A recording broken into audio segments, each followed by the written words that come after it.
নমস্কার, আমি মহুয়া। তোমাদের সবাইকে স্বাগত স্পর্শ সেভেনে। আশা করি তোমরা সবাই ভালো আছো। যারা প্রথম থেকে সঙ্গ দিলে, যারা নতুন নতুন যুক্ত হচ্ছে, লাইক করছে, কমেন্ট করছো, সাবস্ক্রাইব করছো, শেয়ার করছো, ধন্যবাদ সঙ্গ দেওয়ার জন্য, সাপোর্ট করার জন্য। প্লিজ পজিটিভ থাকো। তার সাথে এটাই বলবো, জেনারেল রিডিং খোলা মন নিয়ে যাবো, যেটুকু মিলবে সেটুকু নাও, জোর করে কিচ্ছু ফিট করো না। তো চলো আজকে দেখে নেবো সন্ধ্যেবেলা তোমার পার্টনার কি ভাবছে তোমাকে নিয়ে। 6টা কার্ড নেবো আর দেখে নেবো তোমার পার্টনারের মনে সন্ধ্যেবেলা তোমার নিয়ে কি চলছে। প্লিজ পজিটিভ থাকো। তোমাদের সবার প্রতি অনেক কৃতজ্ঞতা, ভালোবাসা। পাশে থেকো।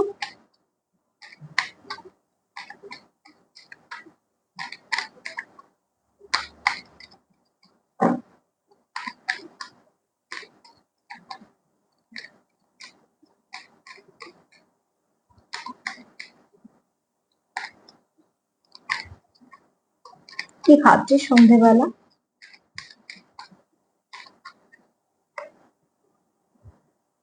এখানে কারো মন খুব নরম, কথাবার্তা, আচার আচরণ ভীষণ ভালো, যেটা তোমার পার্টনার খুব অ্যাপ্রিসিয়েট করে, যারা খুব ভালো লাগে। ঠিক আছে, তুমি কখনো কারোকে জাজ করো না, কারোকে ছোট করো না। তোমার মধ্যে যে সফটনেসটা আছে সেটাই তোমার পাওয়ার। তুমি সবাইকে সবার মতন করে বোঝার চেষ্টা করো, তুমি খুব সাপোর্টিভ। এগুলো তোমার পার্টনার তোমার মধ্যে দেখে এবং তার ভালো লাগে। ঠিক আছে, কারণ এখানে তোমার পার্টনার কোথাও এই গুণগুলোকে অ্যাপ্রিসিয়েট করে। আর কোথাও একটা তোমার খুব ভালো মনের মানুষও ভাবে, কারণ যেহেতু তুমি কারোকে ছোট করো না, জাজ করো না, সবাইকে হেল্প করার চেষ্টা করো, তো অবশ্যই তোমার মনটা ভালো, তার জন্য এগুলো তুমি করো। আর কোথাও একটা তোমার নিজস্বতা আছে, যে নিজস্বতা তোমার একটা জায়গা করে নিস। ঠিক আছে, যেমন দেখো, ফুল গন্ধ দিয়ে নিজের একটা নিজস্বতা তৈরি করেছে। আমরা গন্ধ নিয়েই বলতে পারি যে কোন ফুল ফুটেছে। তো ঠিক সেরকম ভাবে তার মানে গন্ধটা তার কোথাও একটা পরিস্থিতি তৈরি করে দিয়েছে। ধূপও তাই। তো এখানে তুমি সেরকম ধরনের মানুষ, যার একটা নিজস্বতা আছে, যেটা তাকে সবার থেকে একটু আলাদা করে।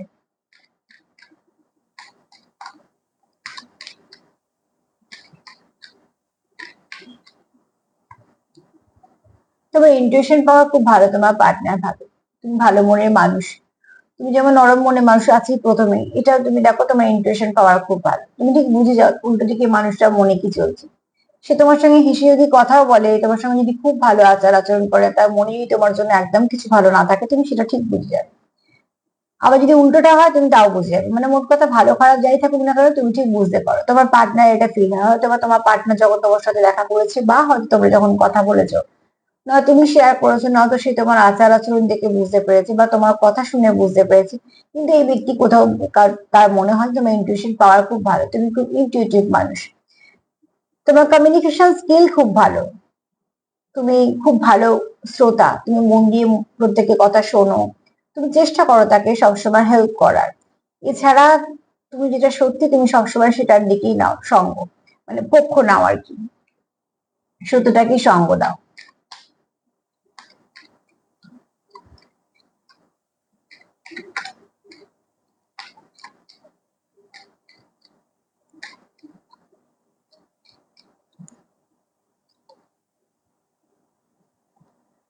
তোমার পার্টনারের সঙ্গে তোমার হয়তো খুব ভালো বন্ধুত্ব আছে। হতে পারে তোমরা ছোটবেলাকার বন্ধু, হতে পারে তোমরা একসাথে কাজ করো, খুব ভালো কালিগ হিসেবে তোমরা খুব ভালো, বা তোমরা খুব কাছের প্রতিবেশী, খুব কাছাকাছি তোমরা থাকো হয়তো। কেননা এখানে এই কার্ড বলছে যে তোমাদের বন্ধুত্বটা অনেক দিন। ঠিক আছে, তো তোমরা একে অপরের খুব ভালো বন্ধু। যেখানে যেভাবেই যেভাবেই তোমাদের বন্ধুত্ব শুরু হোক না কেন, তোমরা খুব ভালো বন্ধু, যাকে তোমরা একে অপরের মনে কথা বলতে পারো। হ্যাঁ, বন্ধুর থেকে এখানে অনেকটাই বেশি, শুধু বন্ধু আমি একদমই বলছি না, কারো কার্ডও সেটা বলছে না। কিন্তু তাছাড়া তোমাদের মানে বন্ধুত্ব দিয়ে শুরু হয়েছিল, তারপর তোমরা এই সম্পর্কটাকে একটা অন্য দিকে নিয়ে গেছো, যেটা তোমাদের মধ্যে একটা রোমান্টিক কানেকশনই গেছে। কিন্তু আগে তোমরা খুব ভালো বন্ধু ছিল। সেটা হতে পারে তোমরা কলেজ থেকে বন্ধুত্ব, বা স্কুল লাইফ থেকে তোমাদের বন্ধুত্ব, বা যেখানে কাজ করো শুরু থেকে তোমরা একে অপরের কালিগ আছো, বা ওই যে বললাম খুব কাছে প্রতিবেশী। আবার ফ্যামিলি ফ্রেন্ডও হতে পারো। তো বন্ধুত্ব তো তোমাদের সম্পর্কে আছে। আর যে সম্পর্কে বন্ধুত্ব আছে সেই সম্পর্ক থাকবেই, কারণ সেই সম্পর্ক সবকিছু নষ্ট হয়ে গেলে বন্ধুত্বটা ঠিক বাঁচিয়ে নেয়। তো তোমাদের সঙ্গে সেরকম খুব ভালো আন্ডারস্ট্যান্ডিং আছে, তুমি তাকে খুব ভালো বোঝো, সেও তোমায় খুব ভালো বোঝে।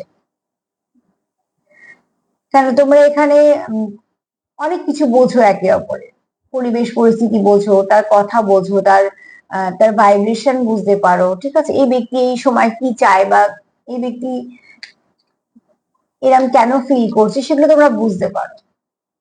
এগুলো তো এমনি সম্ভব না, নিশ্চয়ই তোমাদের মধ্যে ভালো বন্ধু আছে, তাই বলবো। তোমাদের এই সম্পর্কের মধ্যে তোমাদের কখনো কখনো মনে হয় ডিভাইন টাইমিং কাজ করছে। সবকিছু তো আমাদের প্ল্যান মাফিক হয় না, বেশিরভাগ জিনিসই আমাদের প্ল্যান মাফিক হয় না। তো যেখানে আমাদের প্ল্যান বন্ধ হয় সেখান থেকে প্ল্যান শুরু হয় ঈশ্বরের। সেটার উপরে ডিপেন্ড করো। আর ডিভাইন যদি নিজে হস্তক্ষেপ করে তো জানবে সেখানে কারোর কিছু করার থাকবে না, ডিভাইন যা করা করবে। তবে হ্যাঁ, তার মানে এরম না যে আমি কোনো এফোর্ট দেবো না, চুপ করে বসে থাকবো, না সেরম না। তোমার ভাগের খাবার তোমাকেই দেওয়া হলো, তুমি যদি না খাও 2 দিন 3 দিন পরে পরে নষ্ট হয়ে যাবে। যেহেতু তোমার ভাগের খাওয়া ছিল, হয়তো অন্য কেউ পেলে না, তুমিও তো পেলে না। তার জন্য তোমার ঈশ্বর দুটো হাত দিয়েছে, সেগুলো তোমার কাজে লাগাতে হবে। তো ঠিক সেরকম ভাবে যে কিছুই করবো না, ছেড়ে দিয়ে বসে থাকবো, মানে এটা কোনো মানে সলিউশন হবে না। নিশ্চয়ই তুমি কারোর উপর বিশ্বাস করে সেটাকে রাখো, কিন্তু তার উপর তোমারও নিজের কিছু এফোর্ট থাকবে, নিজের কাজটা তোমার নিজে করতে হবে।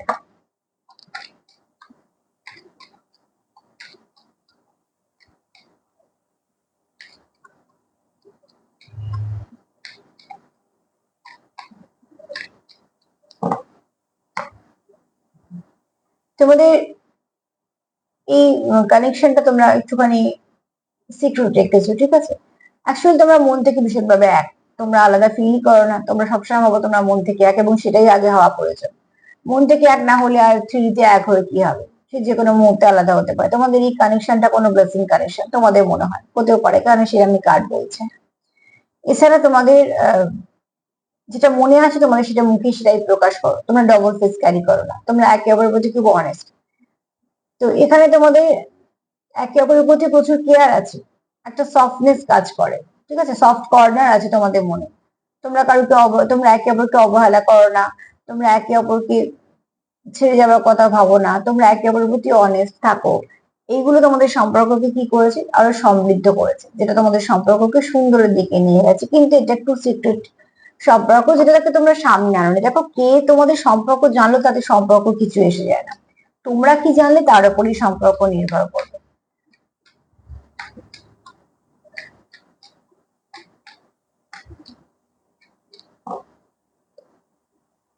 এটা কোনো ব্লেসিং কানেকশন যেটা তোমাদের এসছে। তো অতি অবশ্যই তোমরা, তোমাদের কোথাও মনে হয় সঠিক পথ, আর সেটা বোঝা যায়, জানো তো? কোন সম্পর্ক ঠিক আর কোন সম্পর্ক ভুল, এটা কিন্তু বোঝা যায় কিছুদিন যাওয়ার পর। ঠিক বোঝা যায় যে এই সম্পর্কটা সত্যি ঠিক, এটা ভুল। তো এখানে তোমাদের মনে হয় কোনো ভালো সম্পর্ক পেয়েছো, একদম সঠিক পথ, রাইট পথে আছো তোমরা ভাবো, যে সেখান থেকে তোমাদের কেন মনে হয়, নিশ্চয়ই কিছু ফিল করো বলি মনে হয়। এবং তোমাদের এটা ব্লেসিং কানেকশন, এই জন্যই বললাম, ঠিক আছে? তো যদি বলি যে সন্ধ্যেবেলা তোমার পার্টনার তোমায় নিয়ে কি ভাবছে, খুব পজিটিভ ভাবনা চিন্তা আছে। ব্যক্তি হিসেবে তুমি তার চোখে খুব ভালো, কেননা তোমার মধ্যে কোনো রকম কোনো অহংবোধ নেই। তোমার কাউকে জাজ করা, ছোট করা, কে কি করছে সেটা দিয়ে বিচার করা, যেগুলো বেশিরভাগ ক্ষেত্রেই এখন দেখা যায়, সেগুলো থেকে তুমি একটু আলাদা। এই আলাদাটাকে তোমাকে, তোমার আবার একটা আলাদা জায়গা তৈরি করেছে তোমার পার্টনারের মনে, ঠিক আছে? এই ব্যক্তি দেখে তুমি কোথাও একটুখানি স্পিরিচুয়াল ব্যক্তি, খুব ইনটিউশন পাওয়ার খুব ভালো, এবং তুমি যেটা বলো সেটা ঠিকই বলো, তুমি খুব সুন্দর ভাইব্রেশন ক্যাচ করতে পারো। এই ব্যক্তি তোমাকে বহু বছর ধরে চেনে, ঠিক আছে? ছোট থেকে তোমাদের ভালো একটা সম্পর্ক, খুব কাছের বন্ধু তোমরা। তোমাদের বাড়িতে যাওয়া আসা আছে, বা হয়তো তোমরা অনেক বছর একসাথে পড়াশুনো করেছো, বা সেই কাজ করছো বা ব্যবসা করছো, সেখানে তোমরা অনেক বছর একসাথে আছো। মোট কথা তোমরা অনেক বছর চেনো একে অপরকে। বন্ধুত্ব থেকে তারপরে তোমাদের সম্পর্কটা রোমান্টিক কানেকশনের দিকে গেছে। ডিভাইন টাইমিং তোমাদের এখানে হস্তক্ষেপ করে, মাঝে মাঝে তোমাদের প্ল্যান মাফিক অনেক কিছু হয় না, কিন্তু যেহেতু তোমরা খুব অনেস্ট এবং এই সম্পর্কটাকে ব্লেসিং হিসেবে দেখো, তো তোমরা এত অস্থির হয়ে পড়ো না। কোথাও তোমাদের একটা বিশ্বাস আছে যে এখন যাই হচ্ছে কারণ পরে সব ঠিক হয়ে যাবে। আর এই বিশ্বাসটা তোমাদের এমনি আসেনি, তোমরা একে অপরকে বিশ্বাস করো, তোমরা ভালো বন্ধু বলেই এসেছে, ঠিক আছে? তো প্লিজ ক্লেম করো ভীষণ ভালো কানেকশন এবং যথেষ্ট ভালো তার পজিটিভ ভাইব্রেশন। যদি আমার প্রোগ্রাম তোমাদের ভালো লাগে তো প্লিজ লাইক করো, কমেন্ট করো, সাবস্ক্রাইব করো, সাথে থেকো। সবাই ভালো থেকো, নমস্কার।